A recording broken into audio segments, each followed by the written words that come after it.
Assalamualaikum warahmatullahi wabarakatuh. Perkenalkan, nama saya Namira Azhara Sebayang, NIM akhir 321. Di sini saya akan menjawab pertanyaan UTS Matkul Ulum Hadis. Yang pertama, pengertian hadis dan asar. Hadis adalah segala perkataan, perbuatan, dan ketetapan yang disandarkan kepada Nabi SAW.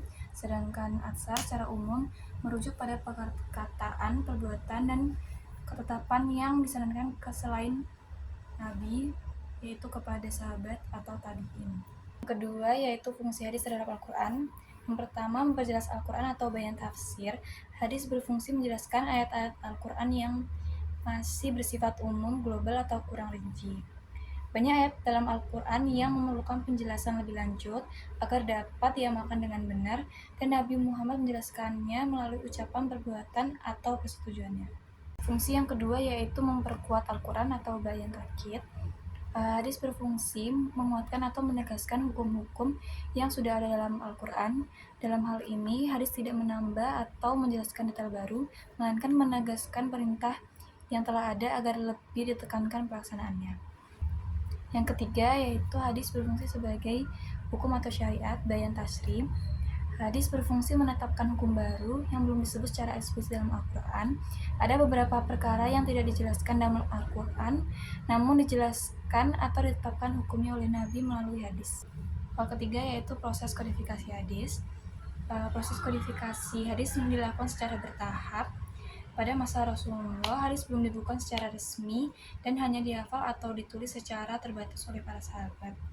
Setelah Nabi wafat, para sahabat mulai menyebarkan dan menulis hadis secara pribadi. Pada masa Khalifah Umar bin Abdul Aziz, abad kedua, dilakukan kodifikasi resmi dengan memerintahkan ulama seperti Ibnu Syihab Az-Zuhri untuk mengumpulkan hadis untuk menjaga keasliannya. Kemudian pada abad kedua hingga ke-3 Hijriah, para ulama menyusun hadis secara sistematis dalam bentuk kitab seperti Al-Muwatta karya Imam Malik, Sahih Al-Bukhari, dan Sahih Muslim, dan kitab-kitab hadis lainnya.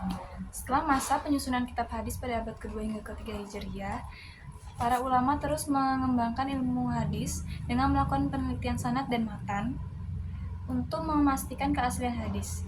Muncullah cabang-cabang ilmu baru seperti ilmu rijalul hadis, ilmu jarh wa ta'dil, serta ilmu mustalah hadis. UPE ini membuat hadis-hadis Nabi Muhammad SAW tersusun rapi, terjaga keasliannya, dan dapat dijadikan sumber hukum Islam kedua setelah Al-Quran. Hal keempat yaitu pengertian hadis mutawatir dan hadis ahad. Hadis mutawatir adalah hadis yang diriwayatkan oleh sejumlah besar perawi di setiap tingkatan sanad, sehingga mustahil bagi mereka bersepakat untuk berdusta. Karena itu, hadis mutawatir memiliki tingkat kebenaran yang sangat kuat dan menghasilkan keyakinan yakin atau qati. Lalu ada ciri-ciri hadis mutawatir, yaitu diriwayatkan oleh banyak orang di setiap tingkatan sanad. Yang kedua, tidak mungkin semua perawi itu bersepakat untuk berdusta. Yang ketiga, isi hadisnya sama walau redaksinya bisa sedikit berbeda.